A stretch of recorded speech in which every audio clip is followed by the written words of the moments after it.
Economia prateada, longevidade no olhar.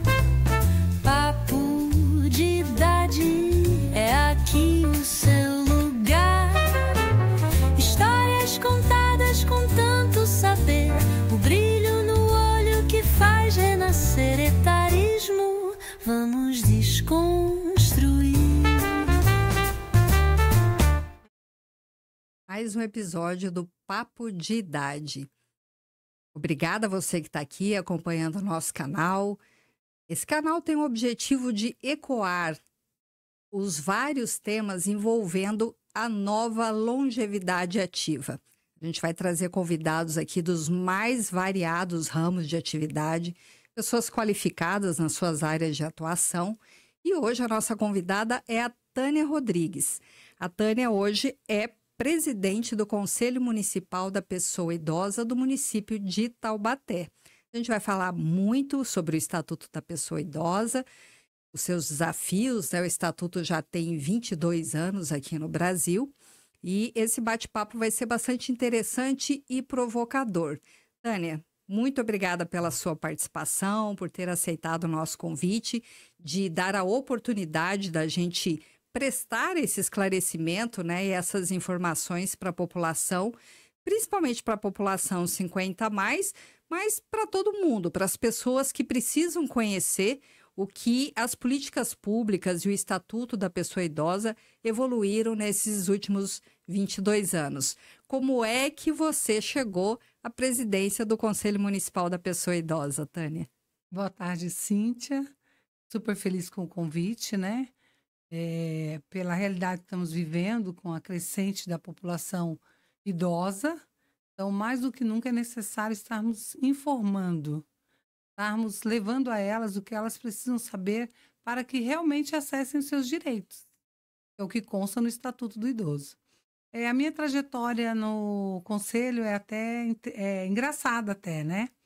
Eu sou presidente da Associação de Moradores, e fui convidada para indicar 2 pessoas para o conselho, pela instituição. E aí indiquei uma amiga do antigo gestor dos conselhos municipais e uma outra amiga minha como suplente. Só que na semana da eleição, a minha amiga, o esposo dela ficou doente. E aí, o Fernando Borges, né, que na época era o gestor, Tânia, por que você não entra então no lugar dela? Eu falei, caramba, mas entra. E aí eu entrei como suplente, na verdade. Olha só. E na eleição, né, fui. Só que aí quando chegou no ano seguinte, o presidente, ele desistiu. Ele pediu para sair.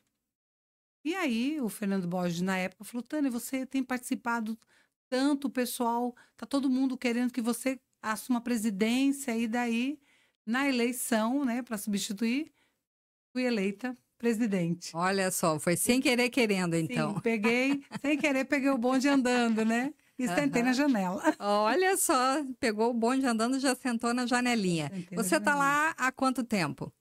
Eu já estou lá, já vai fazer 3 anos, porque o ano passado, né, o conselho, houve a recondução do conselho.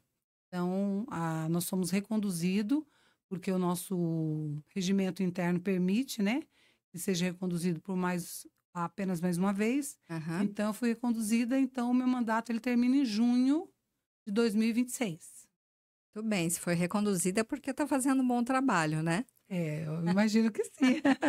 Tânia, qual é o panorama que você faz desses 22 anos do Estatuto da Pessoa Idosa no Brasil? Olha, o Estatuto, né, eu considero que ele vem avançando de forma bem tímida ainda, tá? De forma bem tímida, né, essa lei federal. Por quê? Justamente o que a gente trouxe no início. Eu acredito que é falta de informação, né? As pessoas, principalmente 60 a mais, elas não têm conhecimento do que o Estatuto traz em direitos para ela. Então, eu acredito assim que esse avanço, se houvesse essa divulgação maior, essa maior informação a esse público, teríamos conquistado muito mais coisas. Embora que a gente tenha visto no nosso Brasil, né, muitas cidades e já vem avançando muito nas políticas públicas voltadas aos idosos. A gente vê o estatuto se tornar bem real em muitas cidades. A gente tem visto isso, né, acontecer. Uhum. Mas a gente tem visto também o quê? Que às vezes coisas bem simples que o estatuto traz, tipo uma fila de prioridade, Sim. né? Eu, por exemplo, eu vivi isso no início do ano. Eu fui numa loja para conserto de freezer, né? Uhum. E cheguei lá, vi várias pessoas idosas pegando uma senha. Falei, caramba, será que não tem fila de prioridade, né? Aí fui até o rapaz estava distribuindo a senha. Eu falei para ele, falei assim, olha, posso falar com a gerente, né? Aqui não tem fila de prioridade? Ele falou assim, eu não sei, mas a gerente me apontou a pessoa, a moça, né? Eu cheguei e falei para ela, aqui não tem fila de prioridade para os idosos? Ela fez assim, não, todo mundo pega a senha e espera a vez. É só. Aí eu falei assim, olha, eu tô te falando isso porque tem a lei, né? É o estatuto do idoso. E tem todo o comércio, tem que ter essa fila de prioridade para a pessoa idosa. Ah, nossa, eu nem sabia, ela falou para mim. Aí eu peguei e falei para ela, falei assim, olha, eu tô te falando porque eu sou a presidente do Conselho Municipal, né, do Direito de Pessoa Idosa. Aí ela já me olhou com outro olhar, ela fez assim, então eu vou conversar com o dono, né, pra gente, porque a gente não tava sabendo disso aí. Uhum. Então aí a gente viu a falta de informação, né? E assim, foi muito interessante, porque passou um mês e pouco, eu tive que retornar na loja. Aham. E cheguei lá, tava a plaquinha, tinha fila de prioridade. Olha só. E aí fui, a cumprimentei, né? Falei, puxa, eu fiquei super feliz, tá? Ela falou, não, aquele dia você comentou, a gente, né? Eu conversei com o dono e a gente já colocou, agora já tem a fila da prioridade. Então a gente vê o quê? Que realmente falta informação. E o que divulgação. você atribui essa falta de informação? De quem tem que partir essa informação e quais os canais que seriam mais eficientes para que essas informações chegassem a quem precisa chegar?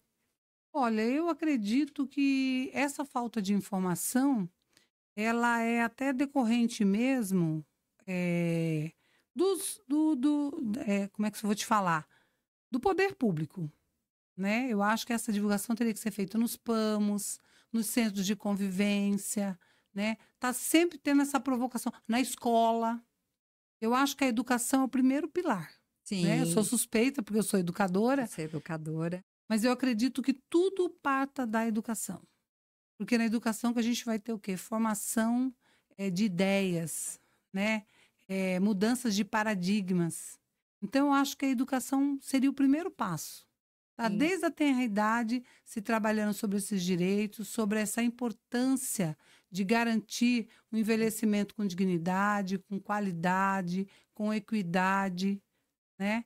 Então, eu acredito que a educação é o primeiro passo. E o demais são os meios de comunicação, né? Rádio, televisão, a mídia, né? A própria igreja. Eu acho que todo local social onde tem povo reunido, a gente tinha que estar trabalhando esses conceitos, esses direitos, como acessá-los, quais são os benefícios que eles trazem, para quem são. Sim. Eu acho que aí seria, né? Acho que o ponto de partida. Como que o conselho em si poderia atuar para que isso efetivamente acontecesse? Então, o conselho, né, por ser um órgão, como é que se fala, que tem a sociedade civil e o poder público, né, um órgão paritário, deliberativo, nós ainda encontramos, para ser bem sincera com você, muita resistência do poder público, né? Infelizmente, alguns nos veem como concorrentes, que não é o caso, né? Nós somos parceiros do poder público. Sim. Porque nós atuamos como controle social. Então, nós analisamos, fiscalizamos, né? Como está sendo conduzidas as políticas públicas voltadas às pessoas idosas.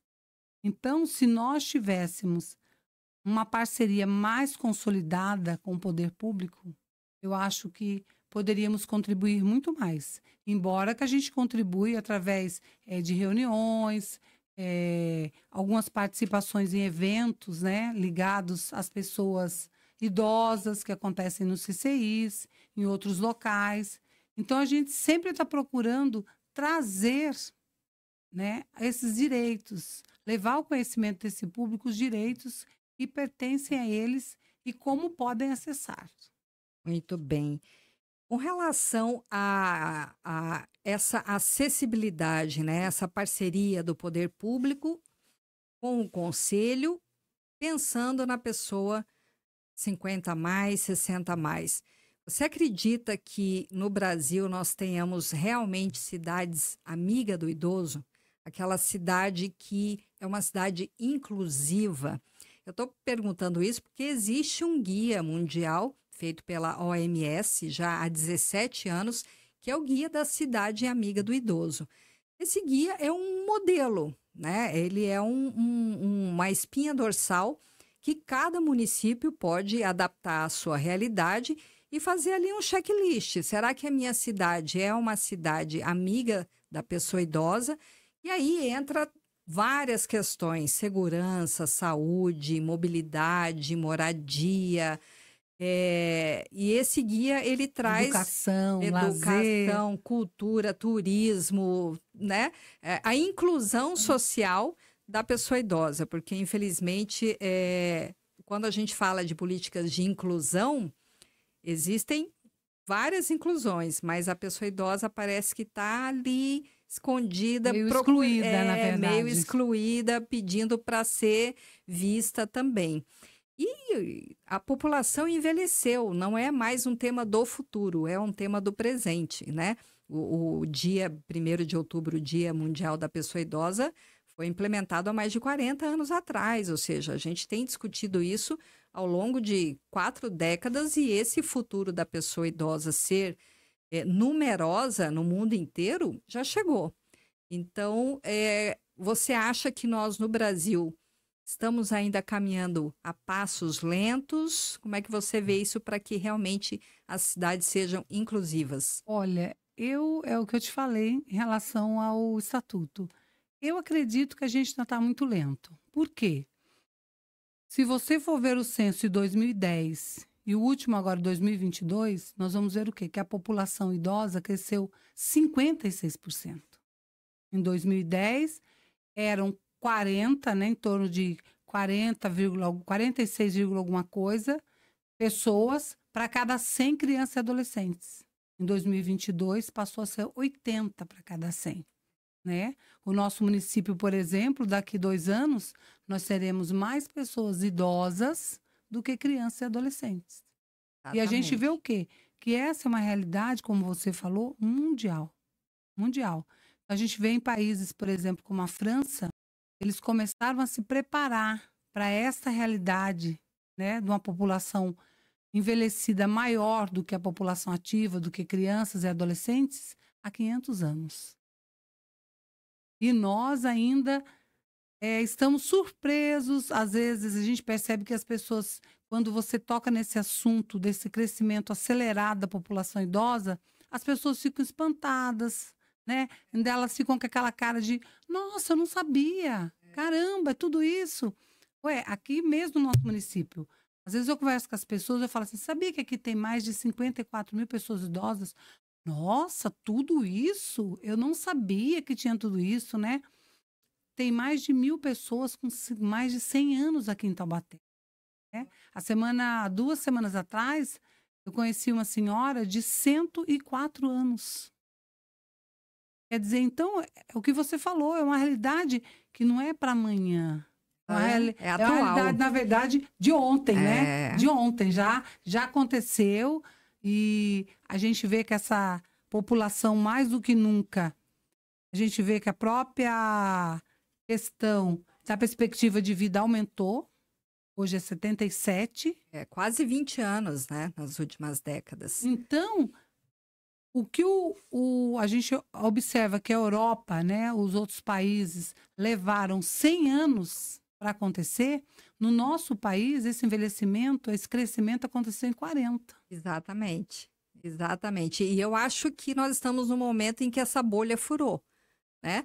Com A certeza. bolha do etarismo, do idaísmo, do né? idaísmo, do ageísmo e de toda a população idosa que precisa ser vista, finalmente foi estourada. Tem muita gente falando sobre isso e a gente quer aqui nesse canal, muito mais do que falar, é entender como é que as pessoas, as empresas, o órgão público, as políticas públicas, a sociedade de uma forma geral precisa entender isso e agir para que realmente as pessoas 50 a mais, 60 a mais não sejam excluídas, sejam parte da sociedade, né? Porque quando você exclui, não adianta eu ter 20 anos a mais de vida sem qualidade de vida. Eu vou ter sem oportunidades, sem né? oportunidades, eu vou ficar dependendo do quê? Para ter 20 anos a mais e ser integrado, e ser feliz, e ser participativo. E a gente percebe o quê? E os meios de comunicação vêm nos chamando a atenção muito para ações preventivas. Porque não adianta você ter uma perspectiva de vida maior, né? E de repente você está com 90, mas desde os 70 está acamado. Exatamente. Não é? Você tem que ter qualidade de vida, você tem que manter a sua autonomia, você tem que manter a sua independência. Até porque, eu sempre falo para o pessoal, quem nasceu agora, a curva é ascendente, a pessoa vai produzir. Quem passou a ser considerado como pessoa idosa, ele vai usufruir. Exatamente. Né? Então, na verdade, você vai ter o Estado em si, ele vai começar a investir. E o custo para uma pessoa idosa, que tenha comorbidade, que tenha algum tipo de dificuldade, que necessite mais, é um custo alto, é um custo caro, porque demanda especialistas, né? É fralda, é medicação, é alimentação, uma série de gastos.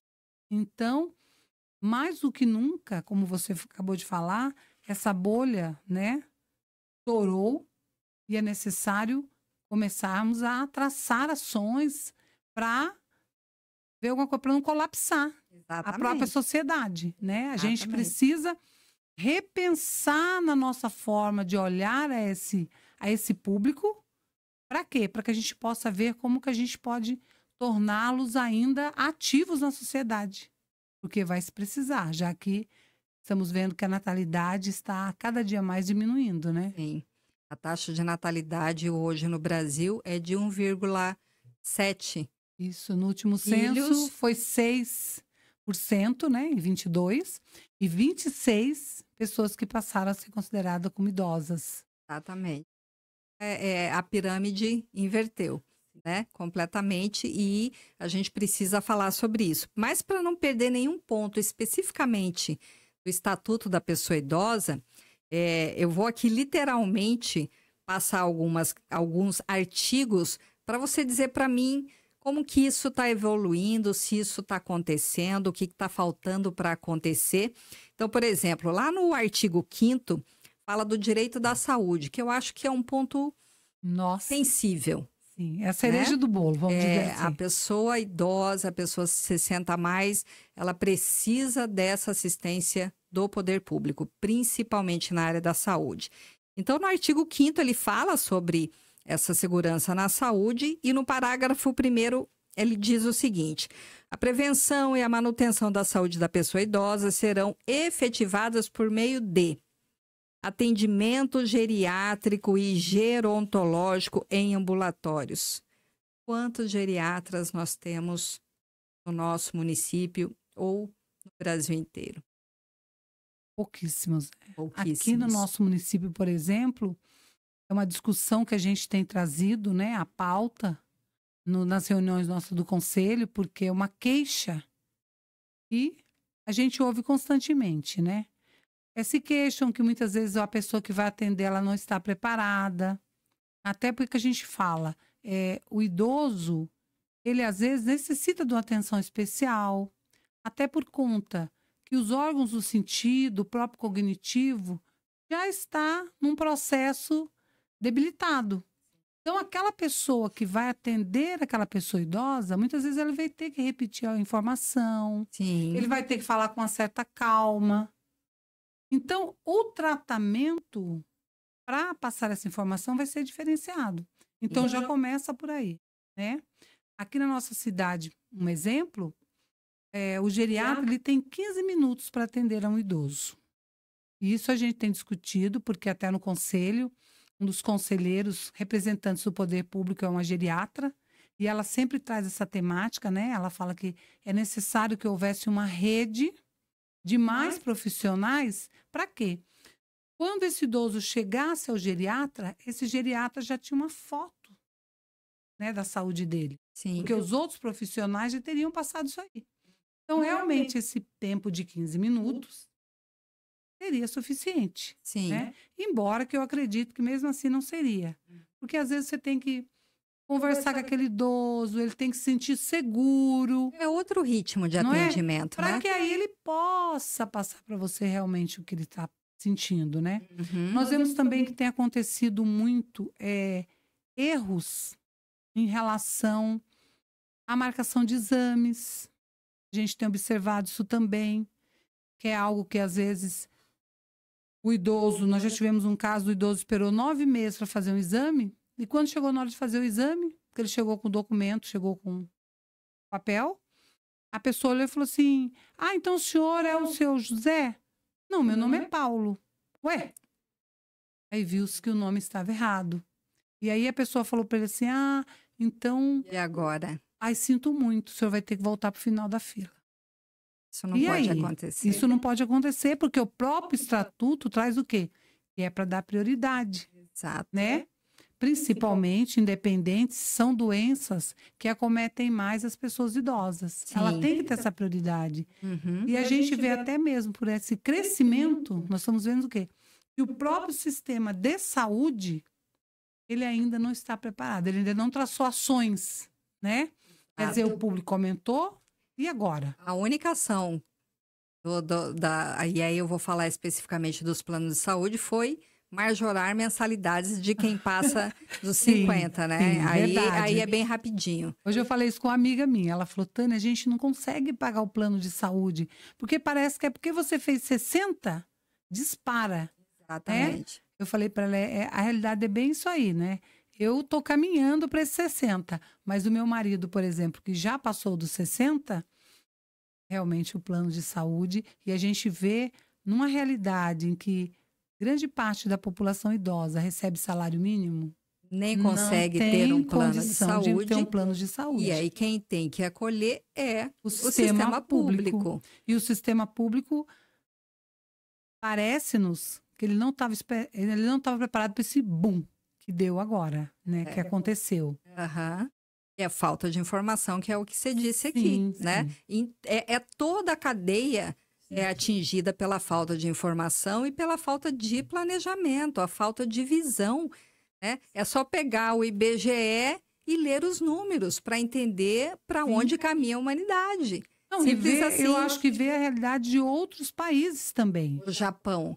O Japão é o país mais envelhecido do mundo, né? Sim. Então lá eles têm exemplos dos mais variados. A gente não precisa inventar roda, tem que pegar o que funciona e tentar, na medida do possível, da capacidade, mais do planejamento, e implementando isso por aqui também. E a gente tem visto até, por exemplo, na China, né? Quando não há aposentadoria, a pessoa trabalha até o final. E esses dias eu vi uma reportagem, o que está acontecendo? Muitos idosos estão praticando os pequenos furtos para ir para a cadeia, porque na cadeia é obrigado a cuidar do idoso. Olha só. Eu falei, caraca, né? Puxa vida. E se nós aqui, quanto Brasil, também não atentarmos para a nossa realidade agora desse envelhecimento acelerado da nossa população, o que a gente vai fazer daqui uns dias? Os moradores de rua, 60 a mais. Sim, é outra população, né? São as populações invisíveis que também têm crescido bastante. E aí? Né? Os direitos é só para quem No não papel? está na situação de rua? Não, os direitos são para todos, né? Essa foi uma temática que discutimos agora, na última conferência em maio, onde a gente falou sobre as múltiplas velhices, Uhum. e justamente essas populações invisíveis, que são as carcerárias, né, as com deficiência, os idosos em situação de rua, os idosos com diferentes identidades, né, e gêneros, né, a turma do LGBT, PN+.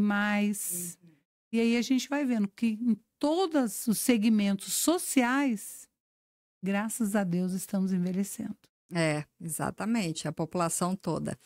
Voltando aqui no Estatuto da Pessoa Idosa, a gente vai ter também que é devido atendimento domiciliar, incluindo internação para a população que dele necessitar e esteja impossibilitada de se locomover, inclusive para as pessoas idosas abrigadas e acolhidas por instituições públicas, filantrópicas ou sem fins lucrativos, eventualmente conveniadas com o poder público nos meios urbano e rural.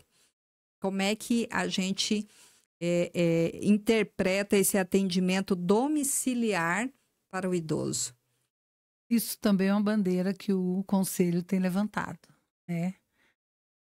Principalmente nossa cidade, que tem esse público tão grande, é uma das reivindicações que a gente tem ouvido muito da população. Essa necessidade desse acolhimento em casa, para aquele paciente que está doente, que não tem como se locomover, às vezes a família não tem condições de levar. O próprio idoso, às vezes, mora sozinho, também não tem condição de ir, né? Aí a gente vai o quê? Em ações preventivas. É necessário a intervenção do assistente social, né? Então a gente tem batido na tecla do quê? Que é mais que nos PAMOS, né? Nas UBS, precisa desse profissional. Para, de repente, ter esse olhar, fazer esse acompanhamento. Mas tudo isso o quê? Demanda ações do poder público, né? É o que a gente tem falado. É necessário ter um planejamento. Exato. Como que nós vamos atender essa população que está acamada e que necessita do atendimento médico? Que necessita que esse médico vá até ela, né? Uhum. Esses dias eu tive vendo, a gente do Conselho ainda nós não recebemos, né? A informação por completa da Secretaria de Desenvolvimento e Inclusão Social, mas nós vimos que foi lançado um programa justamente para estar levando esse médico, né, a atender essas pessoas que se encontram acamadas. É super necessário. E como isso funciona nas ILPIs, por exemplo? Também tem o poder público também atua nesse segmento? Nas ILPIs, como que funciona? Quando elas são privadas, qual que é o protocolo, geralmente, que elas usam? Numa intercorrência, elas ativam o SAMU para ir buscar esse idoso, né? Comunicam a família, geralmente um cuidador, ou a mesma, às vezes, um enfermeiro da ILPI acompanha esse paciente até o hospital e depois a família assume dali para frente. Certo. Nas ILPIs, o protocolo é das ILPIs filantrópicas, porque no caso da nossa cidade nós só temos filantrópicas, né? Nós não temos públicas ainda, uma ILPI pública. Eles também têm o mesmo protocolo, levam até o hospital e geralmente alguém da casa dá esse acompanhamento, né? Até um familiar chegar. O protocolo é quase que a mesma coisa. Entendi. Bom, vamos lá agora pular para o artigo 19. Os casos de suspeita ou confirmação de violência praticada contra pessoas idosas serão objeto de notificação compulsória pelos serviços de saúde pública e privado, autoridade sanitária, bem como serão obrigatoriamente comunicados por eles a quaisquer dos seguintes órgãos: autoridade policial, Ministério Público, Conselho Municipal da Pessoa Idosa, ou do Conselho Estadual ou do Conselho Nacional. Para efeitos desta lei, considera-se violência contra a pessoa idosa qualquer ação ou omissão praticada em local público ou privado que lhe cause morte, dano ou sofrimento físico ou psicológico. E aí? Como é que é feita esse trâmite? O conselho, por exemplo, né, nós, quando é uma violência individual, o nosso papel é orientar, né, para que a pessoa procure o CREAS ou mesmo a delegacia. E quando se trata de uma violência contra um coletivo, aí é a hora que o conselho vai, né, averiguar e passar depois para o órgão competente. No caso, o Ministério Público. A gente geralmente caminha para o Ministério Público, Certo. tá? Para que as providências sejam tomadas. Nós temos visto, com o crescimento da população, cresceu também a violência. Esses dias, em questão de 13 dias, o conselho que a gente recebe pelo Disque 100, nós recebemos 15 denúncias de violência. Das mais diversas. 15 em 13 dias. Em 13 dias. Ou Então, seja, mais de uma por dia. Né? E o que a gente observou lá? Que tinha desde a violência física, a psicológica, a financeira tem crescido muito. Esses dias nós recebemos uma denúncia do hospital regional, né? De uma senhora que foi socorrida lá e ela estava com a mão fraturada, porque o filho tinha tentado pegar o cartão dela da aposentadoria. Então a gente vê violências das mais diversas. E aí, hoje mesmo, nós tivemos uma ação com a vigilância sanitária, né, na parte da manhã, o qual o promotor estava presente, e nós levantamos depois, numa conversa em particular com ele, eu levantei essa questão. Falei, onde esse idoso vai que sofre essa violência? Depois, né? Depois, ele vai para onde? Agora, por exemplo, no nosso município, se a mulher vai para um abrigo feminino, né? Sim. De mulheres que sofreram algum tipo de violência. Agora, se é homem, vai para o abrigo onde estão os moradores em situação de rua. Albergue. No albergue. No centro pop, no caso, Sim, né? sim. Aí você fica pensando, esse local está adequado para receber o idoso? Quer seja no feminino ou que seja no masculino? Não. Porque o idoso, ele requer todo um acolhimento diferenciado. Então a gente vê o quê? Aí o promotor ainda falou para mim assim, e você sabe que tem, parece que 5 pessoas idosas no hospital com alta há 2 anos?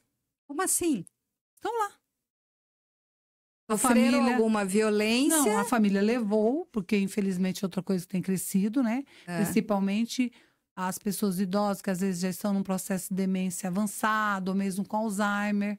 Então a gente tem ouvido o quê? Que a família leva, alguém leva e desaparece. E sai fora. E aí depois, quando o médico pergunta, logicamente, se essa pessoa está com o seu cognitivo, né, compromissado, ele não sabe onde ele mora, ele não sabe muitas vezes o nome completo, ele não muito menos um telefone. Nada. Resultado, o hospital não pode abrir a porta e dizer, olha, você está de alta, pode ir. Bora. Entendeu?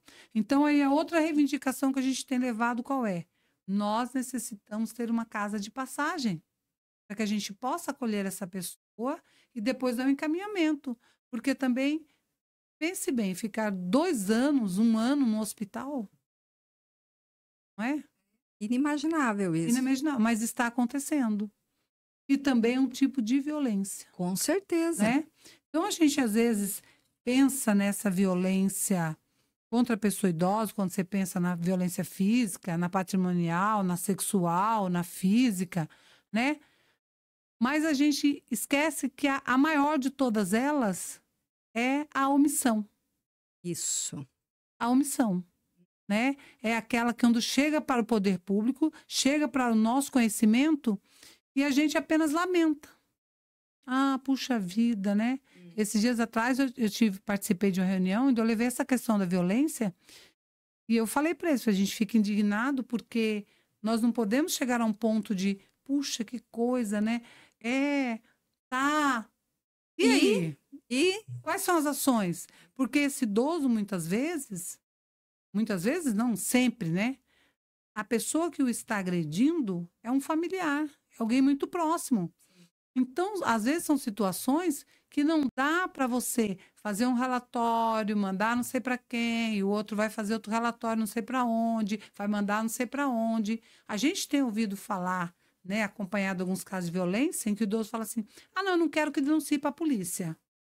Porque aí vocês denunciam, eu já denunciei para a polícia, aí vai para a polícia não faz nada. Nossa, quando a pessoa volta, né, olha, é muito pior. Ele faz muito pior.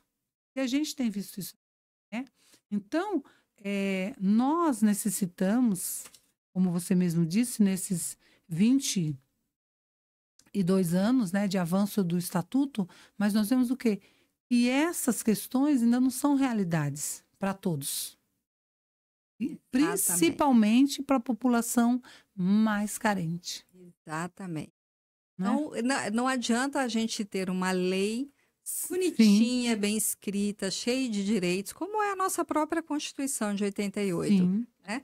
Inúmeros direitos, inúmeras facilidades, enfim, mas quando você realmente, na prática, precisa ver isso acontecendo, infelizmente está longe da realidade. Longe de acontecer. E muitas vezes você vê o quê? Que a parcela que é atendida dessa população é aquela parcela mínima, do mínimo, do mínimo, né? E às vezes aquela parcela que necessitaria, né, que está precisando desse socorro ontem, termina por ficar excluída desses programas e termina não tendo acesso a esses direitos, né? Esses dias nós ouvimos um relato até de uma instituição que dá assistência a pessoas, né, em condições de vulnerabilidade, e uma senhora morreu atijolada pelo filho, porque ele queria o cartão. Então, são coisas que estão... Chocantes, né? Não, foi a gente... Como assim? Ela falou, né, ele matou a mãe atijolada, né, porque são pessoas com dependência química, né, então naquela hora a pessoa está fora de si, né, e para satisfazer aquele vício, termina tomando uma atitude, né, super violenta e extrema, né? Então, a gente vê o quê? Que é outra temática que precisamos de ações para ontem, né? Para atender, porque o idoso, ele não tem tempo para burocracia. Não dá para ficar esperando, né? Então, a gente precisa de ações efetivas para quê?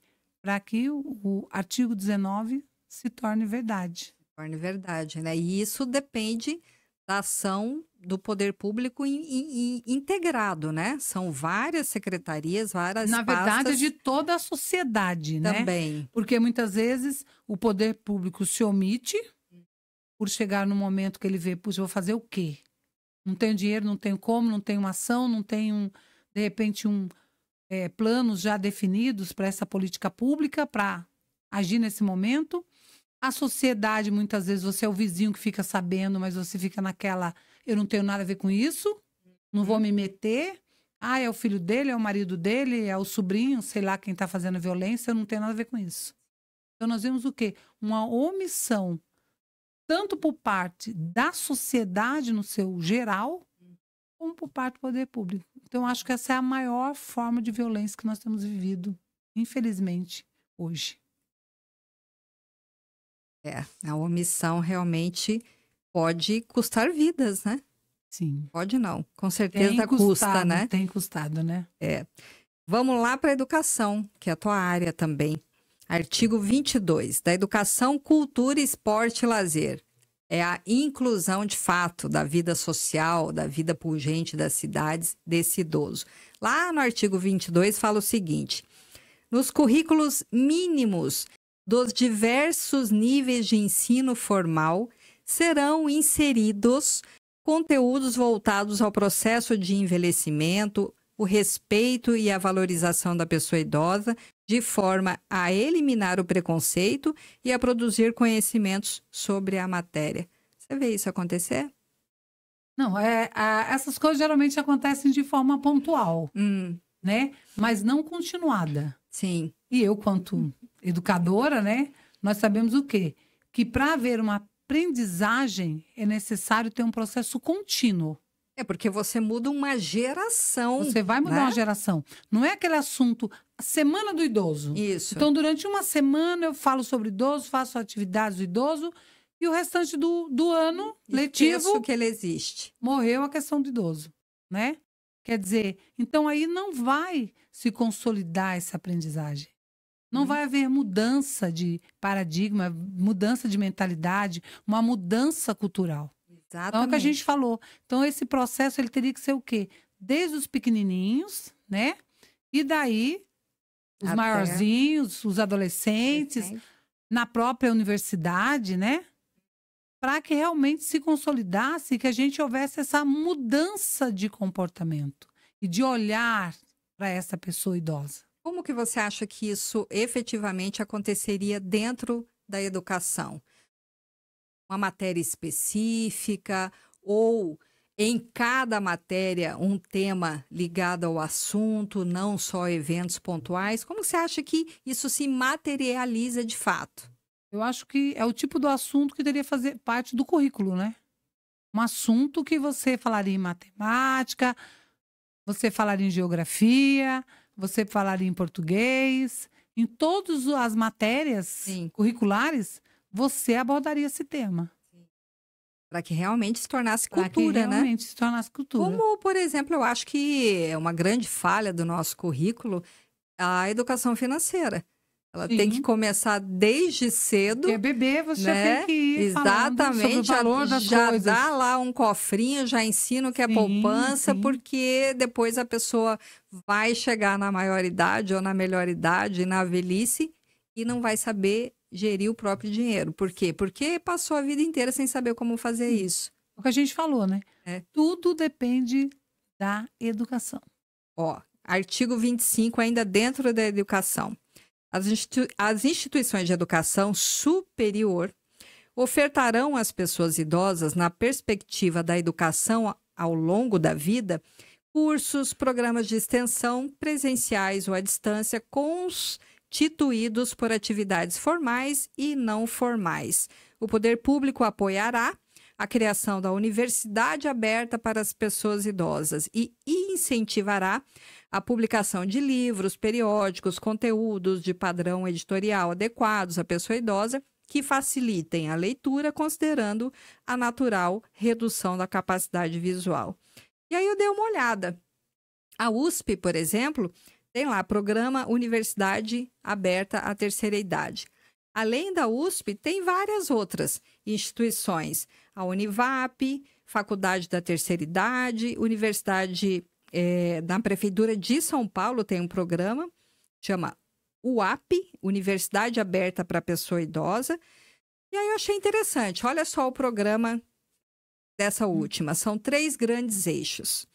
Programação de Saúde, Humanidades, Artes e Cultura, cujo respectivos conteúdos abordam os seguintes temas: envelhecimento populacional e individual, envelhecimento como fenômeno social, história do bairro e da cidade em que vivemos, histórico dos direitos humanos, estatuto do idoso, leis e políticas públicas para os idosos, arte e cultura no contexto da cidade, sua periferia e seus centros de produção. Aí eu fiquei pensando, será que esses cursos, para falar do idoso, o que é ser idoso, vai fazer ou provocar alguma transformação nele?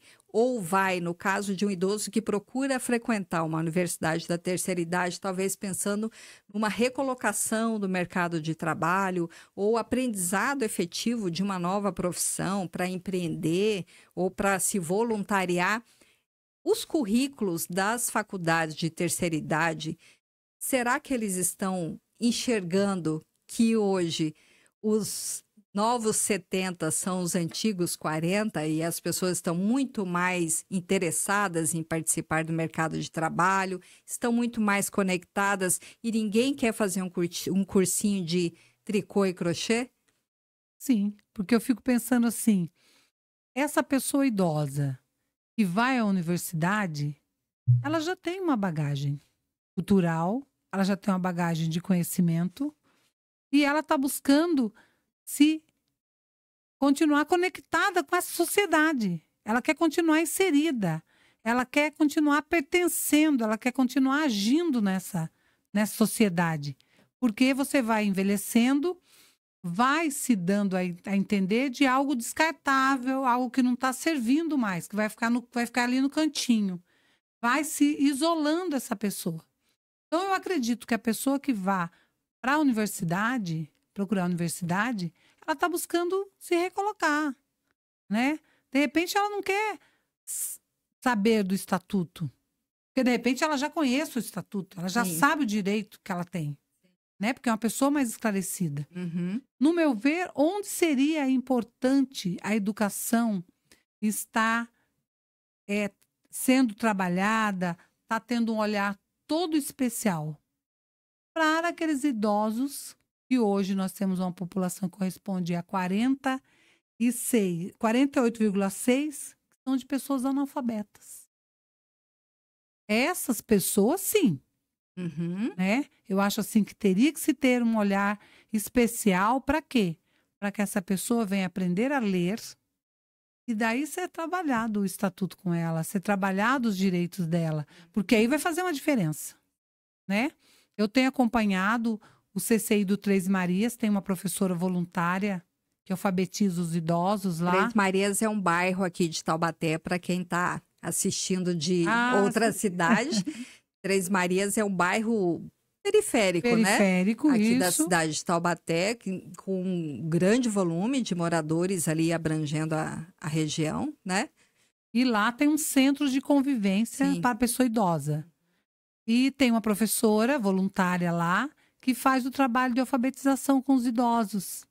E eu tive acompanhando esses tempos atrás, a gente assistiu uma apresentação, eles fazendo depoimento, né? Quando eles contavam por que eles não tinham aprendido a ler na idade certa, o que tinha impedido e como estava sendo realizar esse sonho.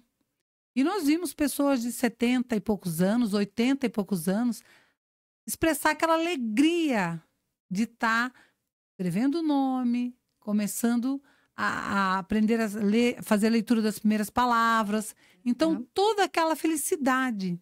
Então, eu acho que aí a educação, né, tem um significado maior. Sim. E poderia se aproveitar esse momento para estar se levando essa pessoa a conhecer o estatuto. Sim. E os seus direitos. Sim. Então, porque o que vai para a faculdade, ele já tem uma bagagem. Né? Ele já tem uma bagagem, às vezes já tem uma pessoa que já tem até uma formação acadêmica, outros cursos, e está, na verdade, procurando se recolocar, né? Procurando estar exercitando a mente mesmo, aprendendo alguma coisa nova, procurando conviver com outras pessoas, porque a universidade vai dar essa possibilidade de convivência. Exato. E isso para o idoso é muito importante, né? Você estabelecer novos relacionamentos, às vezes com pessoas mais jovens, às vezes com as pessoas com a mesma idade que você. A intergeracionalidade é importantíssima, então, né? Eu acho que precisamos, né, eu tenho visto isso, em uma ação mais pontual com esse idoso. Porque esse idoso que não foi alfabetizado, que não tem essa bagagem, ele está mais propenso a golpes. Sim. Né? Por falta, ele não conhece, ele não sabe. Esse é um tema importantíssimo, a né? golpes e a outras formas de violência. E quando você tem um certo conhecimento, você vai buscar por seus direitos. Exatamente. Bom, a alfabetização é importantíssima. Acho que a gente tem poucos espaços públicos para que isso aconteça. Sim, porque tem o EJA, mas o EJA geralmente é à noite. E não são todas as pessoas idosas, né, que têm disponibilidade ou que têm condições de frequentar. E nós vemos o quê? Que, principalmente na parte de alfabetização do idoso, é necessário também ser feito de uma forma diferenciada. Porque, para você alfabetizar, é necessário você trabalhar muito a memória auditiva. E quando você está no processo de envelhecimento, já tem essas falhas na sua memória. Então, vai ser um processo que vai exigir o quê? Mais tempo. Não é só no envelhecimento, né? A mulher entra na menopausa, já vai dando já o tilt. Cadê o meu celular? Aí pega o celular, cadê o meu óculos? Aí larga tá no pescoço, ou tá na cabeça. E a chave do carro? Meu Deus do céu. Isso aí, a mulher entra a menopausa, inclusive, é um tema que para a mulher também precisa ser muito explorado, muito reconhecido, né? Principalmente no ambiente do trabalho. Porque tem esses apagões mesmo, né? Sim, ela, na verdade, é uma mudança, assim, 360 graus na vida da mulher, né? A menopausa. Exatamente. Porque muda o humor, muda o pensamento, doença que você não tinha, você começa a ter, uma série de coisas. A né? gente vai trazer, inclusive, uma especialista aqui, a médica ginecologista, a gente vai explorar bastante esse assunto, a reposição hormonal, porque a gente precisa falar sobre isso também. Isso, porque a idosa, como diga, né, de 60, muitas vezes é aquela mulher de 30. Exatamente, está aí na pista, né? Sim! Acabamos de ver a Odete Roitman, né? Uma atriz com 62 anos, né? Exatamente. Com todo aquele vigor, né? Não, E tem, tudo mais. Então, tem uma DJ sueca de 81 anos fazendo o maior sucesso.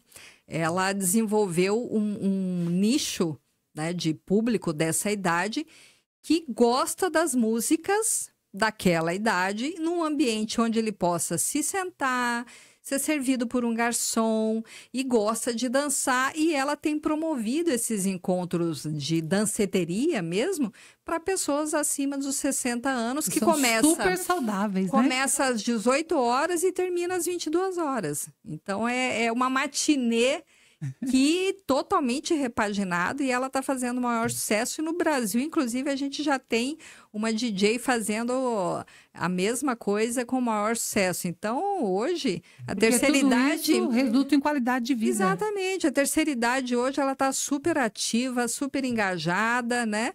O pessoal está namorando, está viajando, está trabalhando, está aprendendo as verdade. novas tecnologias hoje. Antenada nas mídias sociais. Exatamente. Né? Então, o mercado como um todo, a sociedade como um todo, os empresários, o poder público precisa Ter um olhar. acordar para esse público, né?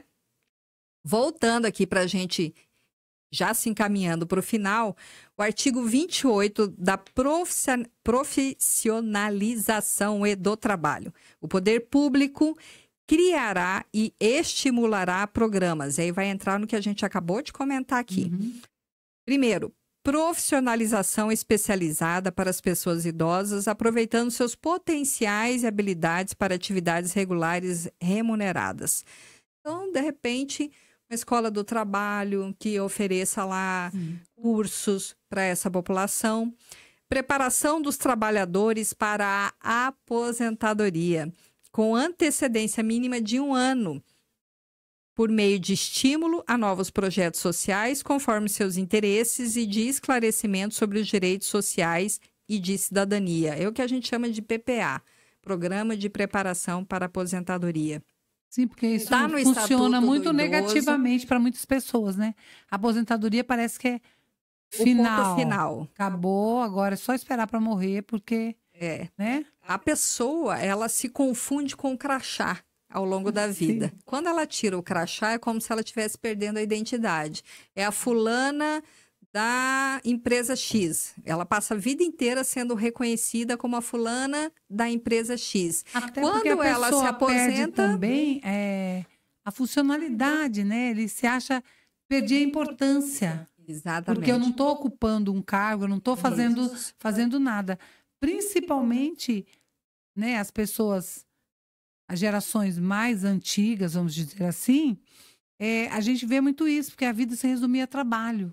Isso. Né? Então, se eu não tenho trabalho, E parece era normalmente num único lugar, né? Numa empresa por muitos anos. Bem diferente do que é hoje. O meu E aí é uma ruptura quando ela sai dessa empresa. O meu sogro, por exemplo, ele morreu, ele tinha 81 anos. E ele morava em Minas, né, em Minas Gerais, a gente ia visitá-lo, mas todos os dias o relógio despertava 5 horas. Mesmo ele aposentado. Sim. A gente falava, mas pra quê? Pra quê? Ah, não, eu tenho que levantar. Porque ele continuava naquela dinâmica como se ele tivesse um horário para ir trabalhar. Então, todos os dias o relógio despertava às 5 horas da manhã. E eu vejo que isso atinge principalmente o homem, né? Sim, o homem está muito voltado para essa rotina do trabalho, e quando essa rotina termina, ele fica perdido. A mulher, quando ela se aposenta, ela tem a casa, os netos, as amigas, ela tem relações sociais que ela mantém muito mais do que os homens. Então, as mulheres se saem muito melhor nesse quesito. Mas o homem não. O homem tem depressão, o homem vai beber, o homem vai jogar, o homem se separa. Então, existe se uma... isola, né? A pessoa se Exatamente. isola. Ele sai do seu... Como se os amigos ali, a rotina do trabalho fosse a única coisa que importasse.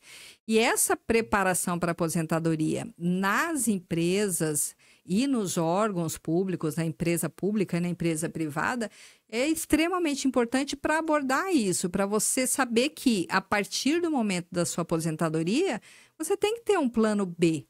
Né? O que você vai fazer depois daquilo? Porque a gente não pensa na aposentadoria e na velhice tanto quanto a gente não pensa na própria morte. É um assunto que a gente deixa engavetado achando que nunca vai chegar a hora. E a hora que chega, a gente não sabe o que fazer. É verdade. Né? Então, essa preparação vai preparar ele financeiramente. Sim. Porque assim, nossa, me aposentei, agora eu vou começar a viajar. Com que dinheiro, cara pálida? Você fez uma poupança, você tem outros rendimentos. Com que saúde, cara pálida? Se você passou esse tempo todo, não faz um check-up, não cuida da sua saúde, aí você vai comprar um sítio para manter uma hortinha, suas galinhas não conseguem se agachar. Sim. Né? Então, toda essa preparação, a alimentação, a nutrição, que vai refletir diretamente na saúde, o dinheiro e principalmente as relações sociais. Ninguém vira santo porque envelhece. Concorda? Sim. Então, se você... Seja vela no pé. Não é? Se você passa uma vida inteira onde as relações pessoais, tanto na família quanto de amizades, não são boas, não são frutíferas, não tem aquele amor, aquela coisa toda, quando você fica velho, você realmente vai ficar isolado, porque ninguém vai querer saber de você. E você sabe que é um ponto que você tratou muito, né? Que você tocou nele. É a questão dos laços afetivos que são construídos ao longo da vida. Exato. Né? A gente vê muito isso aí nas instituições. Às vezes, quando a gente conversa, o pessoal, não, mas é que não se dava bem com a família. E quando você envelhece, que é aquele momento que você precisa do auxílio do outro, muitas das vezes esses laços foram rompidos ao longo da vida. E às vezes é difícil para ser reatado. Exato. Né? Exato. E é um momento que você é de fragilidade, onde você quer ter a companhia, muitas vezes, dos filhos, dos netos, você quer conversar, você quer estar junto. Sim. Só que por algum motivo, em algum momento, né, da trajetória, esses laços foram quebrados. Exato. E aí a gente vê que aí tem que ser todo um trabalho, né, todo um estímulo para novamente você reatar esses laços. E dependendo como seja, né, às vezes, infelizmente, a gente não consegue, né, reatar esses laços. O próprio mandamento nos diz honrar pai e mãe, né? Então, assim, é uma obrigação moral dos filhos cuidar dos seus pais idosos. Quando essas relações estão rompidas ou fragilizadas ou existem traumas no meio dessa história toda, é difícil cumprir isso, né? É difícil. Você tem que realmente buscar a humildade, tomar uma decisão, a né? empatia, o amor. Você tem que se esquecer de si para cuidar do outro, independentemente dessas relações. Mas não é fácil. E por isso a gente tem que pensar hoje, né, nessas relações, cultivar essas relações, principalmente com os filhos, os netos, porque depois quem vai cuidar de mim a hora que eu precisar, né? Então isso é bastante importante. Tânia, eu tô adorando essa conversa. Eu também. Por mim, agora eu já ficaria... tô mais à vontade. Porque no início fiquei meio nervosa, né? Mas imagina, você trata desse assunto com o pé nas costas. Eu ouvi a sua fala em uma audiência pública falando, vi como você tem propriedade no assunto, você está no lugar certo como presidente do conselho. Procurado. Plantar. Eu estou, na verdade, plantando, né? Isso aí. Eu acho que você já está colhendo, viu? Então, parabéns pela tua atuação, pelo teu conhecimento. Obrigada. E eu queria que você fizesse suas considerações finais, o que você acha que realmente o conselho pode ajudar, se o conselho pode fazer mais para que muitas coisas saiam do papel e realmente aconteça. Sim, o conselho, a nossa gestão, né? A gente tem procurado incentivar os conselheiros juntamente com a gente, porque ninguém faz nada sozinho, né? A gente precisa da ajuda do outro para que a gente possa, nem que seja uma sementinha, porque eu acho assim, se você conseguir fazer o diferencial na vida de um, já é bastante, Sim. né? O que não pode acontecer é, não vai dar certo, não vai mudar, não adianta, né? Porque aí realmente não adianta. Sim. Mas dentro do possível a gente tem procurado, né? Dentro das nossas condições, tá ajudando, tá colaborando. O conselho, ele é responsável pela fiscalização nas LPIs, nós temos buscado. Hoje até eu trouxe essa fala de manhã, né? Falei que o conselho, quando vai no LPI, ele vai com olhar de humano, né?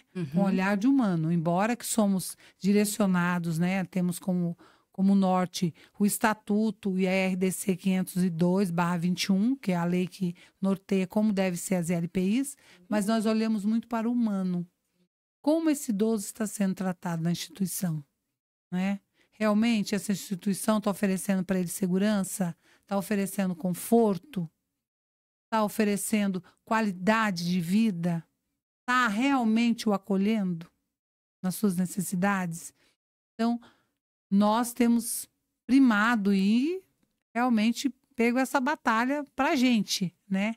E é justamente estar contribuindo para que esse idoso, principalmente que está na instituição, tenha uma qualidade de vida. Então, Mesmo porque as instituições não podem ser um caça-níquel, né? Ela tem que realmente ter pessoas ali preparadas, um atendimento humanizado, porque a gente tem visto aí em cada esquina abrindo uma casa de idoso, isso, né? Em 2023, quando eu assumi, a gente tinha por volta de 10 LPIs na nossa cidade. No ano seguinte, elas aumentaram, ficaram em torno de 16 a 20 cadastradas. Esse ano nós estamos com mais de 30. Nossa. Já. E isso, sim, a gente tem conhecimento, porque a gente sabe que o número deve ser bem maior. Sim. Então, é algo que tem também nos preocupado quanto conselho, né? Sim. Como está sendo, o que está sendo oferecido, qual está sendo a vida que essa pessoa, nessa altura da vida dela, né? Quando ela quer conforto, seguridade e qualidade, o que ela está encontrando na instituição? Né? O que está sendo oferecido? Será que a instituição está apenas, como você acabou de falar, interessado no que vai ganhar, né? Sim. Em questões financeiras? Ou ela está também vendo esse humano? Então, é algo que o conselho também tem buscado, né? E dentro do possível, nós também temos procurado contribuir muito com as políticas públicas, justamente visando o quê? E todo esse bonitinho que tem no estatuto, como a gente falou, se torne real.